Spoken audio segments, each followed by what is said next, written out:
scrappy people, Traci Reed here today, coming at you with a life crafted album page using the brand new Storyteller collection that I designed with Zoe over at Coco Vanilla Studio. If you haven't watched the unboxing yet, it is available on my YouTube a few videos back, but I am going to be scrapbooking this photo of myself in Nashville at the iconic White Lady mural wall. If you're going to be real basic in Nashville, you go to this wall, and that's what we did. So I'm going to be scrapbooking this today. Of course, I have a large photo, and I thought that this like stunning, or at least very cool photo of me in front of this mural would be a perfect full-size page.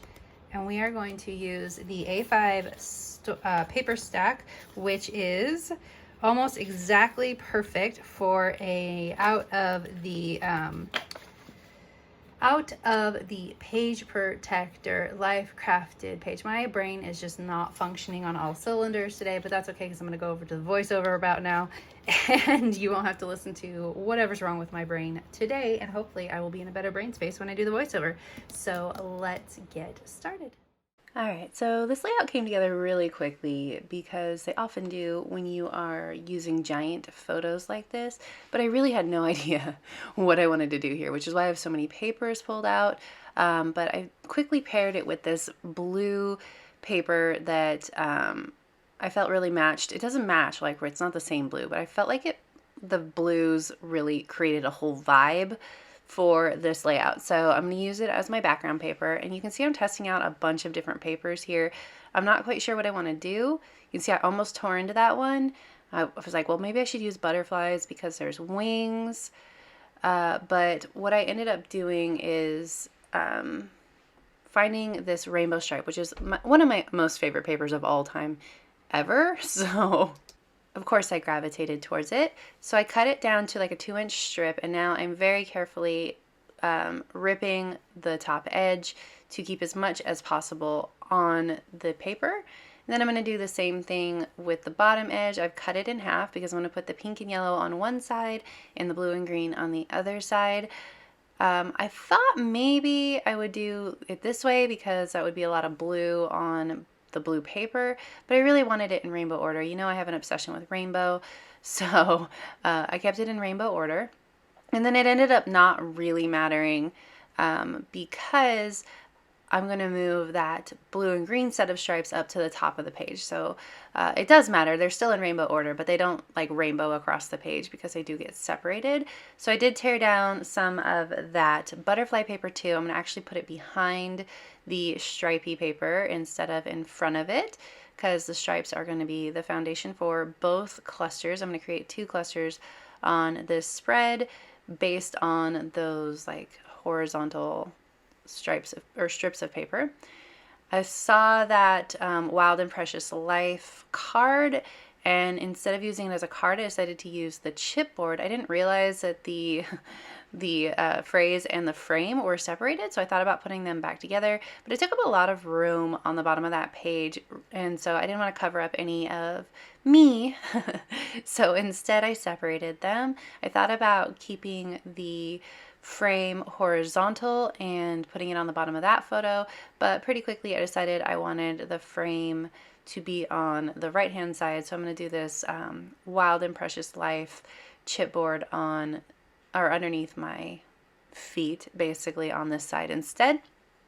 Decided we needed matching butterflies on both sides, so I'm going to put this down as well, tearing a nice thin strip compared to the other side, and I'm actually going to put this one on the front so that they are matching, but they are not the same. I really like the way that the chipboard hangs like above and below the paper strip, but the frame kind of sits nice and perfectly vertically right on the other paper strip. Like at this point though, I still don't know like what I'm doing or what I'm putting in that frame. I'm just kind of going with the flow and letting the products guide me, because I do that often when the point is to play with the product. I really love this collection, of course, so I just wanted to play with it. I literally opened this box, filmed the unboxing that I printed or that I posted a few days ago, and then immediately dove into it and started playing. That was how excited I was to play with this collection. Okay, so I've got all that down. Now I'm going to rough up the edges of these torn pieces of paper. I'm just using my fingers and curling them up a little bit, creating a little texture and making it so that they're not laying completely flat. Just adding a little bit of zhuzh to it. It's a great way to create visual interest without adding a lot of embellishment, which, because I'm using a large photo, whenever I use a large photo, I really like to make sure that the focus is on the large photo, because that's the point of using the large photo, right? Is having it be the main focus of the page. So I don't like to add too much embellishment. I do add embellishment for sure, but I don't like to add too much when I am working with large photos. Okay, so I've got those down. Phew, that was a lot of effort. Now I'm trying to figure out what I want to add in here. Add my holes so that I know where not to put things. And I'm going to start going through all of the die cuts and everything. And first I need something to be in the center of this hole. I thought a butterfly would be perfect, but they felt like they fit a little bit awkwardly in the middle there. I'm not sure. It just wasn't the vibe I was going for. So instead I'm just going to do a heart. I was going to do this pink heart because I thought it stood out well, but it wasn't quite large enough. The red heart was even smaller. So instead of worrying about like contrast with pink and red on the blue paper, I'm just going to go with the blue heart instead, because it was the largest of them and I thought it looked good. And it kind of mimics the hearts that I choose on the journal card. I'm going to mat this journal card in this beautiful pink paper, and it's going to create a nice vertical embellishment, or not embellishment, but like vertical line to match the large photo. So I'm going to frame the journal card and the frames with some of these beautiful florals from the collection. So I'm just going to arrange them so that they're not too large. Like I don't want to take up too much space. So we're just seeing how this goes. I like this little photo corner sort of vibe here. I'm going to put some on this side as well so that they match. And I'm just going to kind of rough them up and stick them underneath the chipboard a little bit. This chipboard from Cocoa Vanilla Studio is super adhesive. So once it's down, it's down. If you try and lift it up, it actually just rips the adhesive backing off the back of the chipboard and really sticks to whatever you stuck it down to. So just be forewarned if you're using the chipboard that once it's down, which is awesome because most of the time chipboard does not stick very well, and so you have to really make sure it's adhered. But I love that this chipboard is super sticky. Okay, so we've got that done. That makes a beautiful frame. I love the diagonal line of it. And then we're going to do the same over here. I need to add some florals up at the top here. So you can see there's 3 different planes going on, right? With the stripy papers, there are horizontal lines. With the chipboard and the journal card, we've got our vertical lines. And then now I'm going in and creating diagonal lines with the photo clusters, or the frame clusters, you guys. The floral clusters, that's what I'm going for here.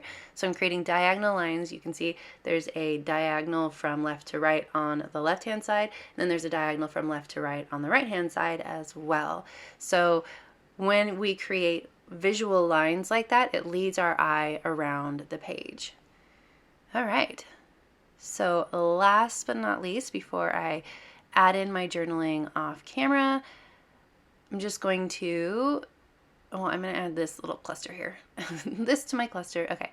Now I'm going to add in some of the wood buttons to these clusters just for something a little extra. So I'm going to use the little ones. This says fun day, and then up in the top I'm going to use the little heart one, and then I'm going to call it good. So if you enjoyed this video, I'd love it if you give it a thumbs up. If you're new here, go ahead and subscribe. I would love to have you. If you don't already, you can follow me over on Instagram. I'm at Traci M. Reed. I'd love to see you over there as well. This Cocoa Daisy line is on pre-order as of right now for a lot of places. You can pre-order it. It should be shipping anytime. Actually, I know that Zoe is shipping this week, so you should get it anytime. All right, thank you.